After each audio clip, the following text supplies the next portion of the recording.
Materiales y sistemas de unión del módulo 1 Señalética de Taller de Diseño y Comunicación Visual 5. Hoy vamos a ver adhesivos. Dentro de las familias de los adhesivos podemos encontrar las colas naturales o lo que comúnmente llamamos cola vinílica, ¿sí? La cascola. Es una unión mecánica y se utiliza para pegar materiales de igual o de distinta naturaleza, pero en cualquiera de los casos tiene que ser porosos, ¿sí? Por ejemplo, si nosotros pensamos en pegar una espuma tipo espuma plus o pensamos en pegar polifón o cosas por el estilo, el material tiene poros en su propia construcción, pero no es un material que se pueda impregnar en la cola. Por lo tanto, la adhesión va a depender de con qué otro material lo estemos uniendo. ¿Ah?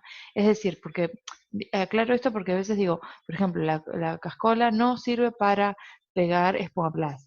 Y de repente alguien dice, yo pegué papel con espuma plus. Sí, es verdad, porque si la densidad de la espuma es poca y por lo tanto tiene grandes superficies, ¿no? Donde esas bolitas, o sea, quedan espacios y el material, cascola o cola, penetra en ese material y a su vez pega en el papel, porque se humedece y porque entra en la estructura que es porosa, entonces genera el efecto de unión mecánica entre la cola y por lo tanto pega. O sea que es verdad, puede pegar, pero lo que tengo que tener claro es eso, es que la propiedad que hizo que se pudiera pegar fue la superficie real en la cual consigo tener cola con cola para pegar. Las resinas epoxi. Hay un montón de pegamentos y de tipos de pegamentos epóxicos, ¿sí? También es una unión mecánica, se puede utilizar para materiales de igual o distinta naturaleza, ¿sí? Y por lo general reconocemos las resinas epóxicas o los pegamentos epóxicos porque vienen por dos componentes que se tienen que mezclar, ¿sí? El A y el B, algunos son en igualdad de cantidades, y entonces tengo que poner la misma cantidad de ambos, y otros tenemos el compuesto, como por ejemplo la resina poliéster, y un catalizador, y la cantidad de catalizador en relación a la resina no es 50-50. ¿Ah? O sea que ahí hay que leer siempre bien las instrucciones de cómo mezclar los componentes. Lo bueno de las resinas epóxicas es que pueden emplearse entre bajas temperaturas a bastante altas temperaturas. En ese sentido es una buena solución. Lo que también tenemos que cuidar es la coloración. A veces son transparentes, a veces son blancas, a veces son grises. Eso va a depender del compuesto. Adhesivos de cianoacrilato, conocidos o sea, popularmente como la gotita.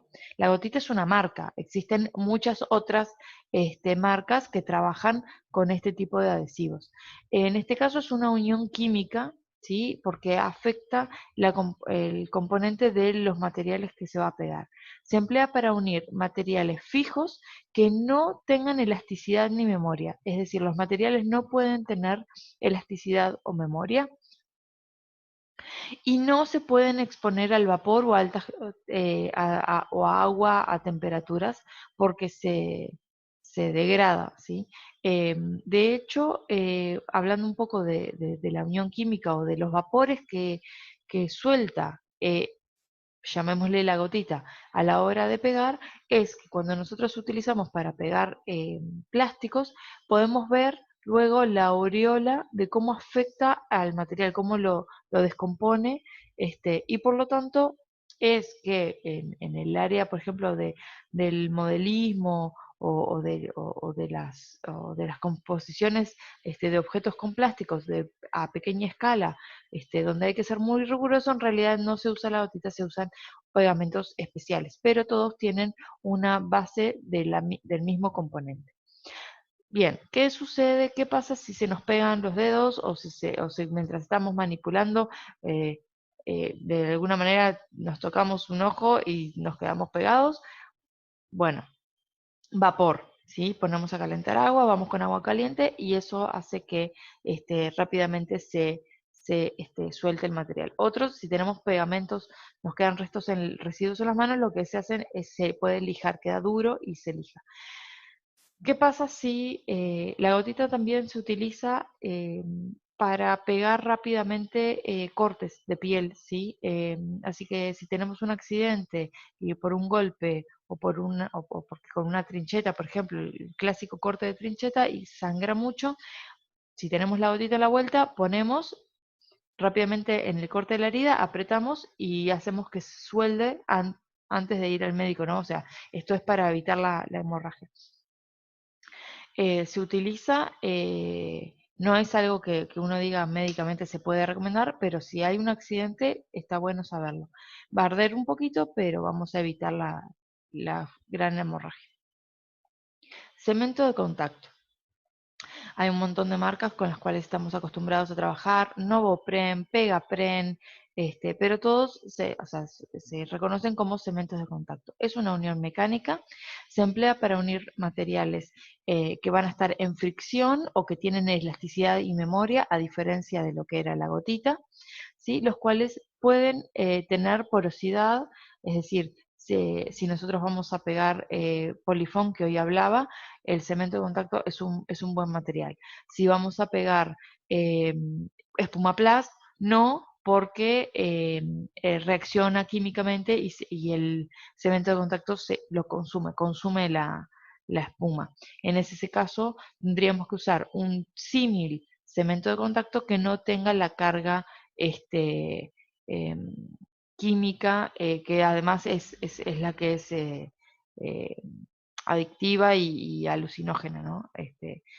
Ustedes, eso me imagino que en algún momento les ha pasado de estar pegando con Novopren. Si pegamos con este tipo de materiales, tenemos que hacerlo en espacios abiertos, con gran eh, corrientes de aire, no lo podemos hacer en un espacio cerrado donde no corra aire. Em, y entonces eso podría ser, por ejemplo, los clásicos UJU eh, o, o ese tipo de pegamentos que, que son transparentes, que no son así amarillentos. Bueno, ¿cómo se aplica? Dependiendo el resultado que querramos, es cómo tenemos que aplicar el material. Si nosotros queremos que el pegamento, una vez puesto, pueda ser despegado, o sea, que el pegado no sea 100% fijo, sino que existe la posibilidad de que haya más movimiento, que quede como más chicloso, entonces se coloca el pegamento en ambas superficies y se pega cuando todavía están húmedos, ¿sí? Cuando todavía está eh, eh, lo que se llama mordiente. Mordiente es cuando uno con el dedo toca y queda como adherido y hace como esa especie de chiclosidad, ¿no? Entonces ahí lo pegamos y eso permite que luego podamos acomodar, reajustar, ¿sí? Y siempre va a permitir ese movimiento. Si nosotros queremos que la sujeción sea fija y luego no se pueda volver a mover, entonces tenemos que esperar cuando aplicamos en ambas superficies que quede 100% seco. O sea, que nosotros realmente lo toquemos y no esté mordiente, esté totalmente seco. Y ahí pegamos, ¿sí? Van a ver que se pega igual. Esto es una diferencia importante porque muchas veces uno pega, por ejemplo, ahí estamos viendo cómo están pegando suelas de zapato, ¿no? Entonces, uno, por no querer que el pegamento se seque, antes de que se seque, se adhiere y al tiempo se vuelve a despegar. Y uno dice, ah, pero esto no está funcionando, es porque en realidad le estamos dejando al material esa posibilidad de movimiento. El cemento de contacto también eh, puede venir en aerosol y esto se utiliza mucho para panelería, por ejemplo, cuando queremos pegar un papel a un cartón o un MDF para hacer un panel para una exposición, por ejemplo. Lo importante es también entender que con el aerosol pasa lo mismo. Si yo coloco aerosol solo en una de las superficies y luego pego, va a quedar perfecto pero momentáneamente. Es decir, al otro día van a aparecer globitos y el material se va a poder despegar. Si yo quiero algo efímero de unas pocas horas, entonces, y rescatar luego los materiales, entonces pongo con aerosol en una sola superficie. Si yo quiero que eso quede por más tiempo, entonces tengo que poner aerosol en ambas superficies, esperar y luego pegar. Una cosa que también es importante aclarar del cemento de contacto, cuando nos quedan residuos, ¿sí? Por accidentes o porque que pegamos y nos quedó como unas lasquitas de pegamento, ¿cómo sacamos eso? Con cemento de contacto en estado chicloso. Lo mejor es que agarremos esos residuos que hayan quedado en el elemento que hayamos usado para esparcir el material, generamos como una especie de bolita, ¿sí? Ah, perdón la expresión, pero es casi como si fuera un pequeño moco, y eso es lo que pasamos por el desliz de material que nos haya quedado. Y el cemento, no completamente seco, sino en este estado mordiente, levanta y desprende los errores que nos hayan quedado. Por supuesto, estamos hablando de cosas salvables, ¿no? O sea, no estamos hablando de que se nos haya dado vuelta el tarro de neopren sobre el material que estábamos pegando, pero sí cuando quedan, si nosotros movimos o acomodamos o sin querer nos quedó un resto, esa es la forma de solucionarlo. Bien, adhesivos poliuretánicos, ¿sí? Aquí vamos a hablar de dos. El Politenache, que en realidad es una marca, es el nombre comercial. Existen varios de esta naturaleza y porque es un adhesivo poliuretánico. Y por otro lado el poliuretano expandido, que son dos cosas completamente diferentes, ¿tá? El tipo politenache o cualquiera de esa naturaleza sirve para pegar maderas, metales, sustratos que no se degranen fácilmente. Por ejemplo, pueden ser ladrillos, bloques y también hormigón, ¿no? Es un adhesivo muy poderoso, muy fuerte, viene en distintas terminaciones, puede ser transparente, blanco, y también viene en distintos tiempos de secado, 5 minutos, 15 minutos, media hora. Esto lo que nos permite es saber cuánto tiempo para manipular el material mientras estamos haciendo la unión. Eh, es un muy buen material, el adhesivo es mecánico y químico, o sea, una vez que se pega, es a nivel químico, para despegarlo vamos a tener que romper el material en el cual se haya unido, o sea, el pegamento no se va a romper, lo que se va a romper es el otro material. La consecuencia, en parte, cuidado con la manipulación extrema, o sea, o excesiva, porque es cancerígeno, o sea que hay que utilizar máscara de protección cuando lo empleamos. El poliuretano expandido aumenta mucho su volumen, ¿sí? Y se utiliza para sellar y para embutir elementos cuyos tamaños sean diferentes del contenedor. Y el ejemplo que vemos aquí es aquí querían pegar una tablita del piso, ¿no? Del parquet que se había salido, y obviamente había diferencias, o sea, tenían que elegir un material que pudiera compensar esas diferencias para que la tablita pegara realmente una superficie contra la otra, porque la superficie de abajo era irregular. Y el poliuretano dice, como decimos, que sirve para pegar de forma en tamaños diferentes, pero no tan diferentes. O sea, mejor dicho, en este caso, las diferencias no eran tan notorias como para utilizar este elemento. Como ven, la espuma amplía muchísimo su volumen, por lo tanto, no va a servir para este tipo de pegados. Para eso, lo que utilizamos es este tipo de respuesta que se le llama sin clavo o clavo líquido, también viene en un montón de marcas, se consigue en cualquier ferretería y es un adhesivo de montaje sin disolventes, ¿sí? Que es fuerte, es rápido y es de pegado directo. Y tiene capacidad de relleno. Por supuesto que tiene menos capacidad de relleno que el poliuretano expandido, pero el suficiente como para compensar estas diferencias. Se aplica, se limpia con agua cuando está mojado, una vez que está seco no se puede limpiar, y sirve tanto para el interior como para el exterior. Siliconas. Estamos llegando al final. Antes de ir acá con las siliconas, quería reconocer lo siguiente. tal vez algunos de estos adhesivos que vimos, como el politenache o el sinclavo, les llaman la atención porque no son tan populares. Y entonces, esto a lo que voy es, eh, todo el tiempo están surgiendo nuevos materiales para pegar y nuevos adhesivos. Entonces, ante la duda, lo que recomiendo es comunicarse con el proveedor de confianza, sea la casa del adhesivo o buenas, o sea, ferreterías que tengan como buenas eh, capacidad, ¿no? de oferta y consultar, tengo que pegar tal cosa con tal otra, ¿qué hay, qué puedo conseguir? Porque siempre están surgiendo nuevos materiales. Bien, las siliconas ya son más populares que las que veíamos antes. Las siliconas en frío tenemos que reconocer dos cosas. Primero, lo más importante es que vienen ácidas y vienen neutras. ¿tá?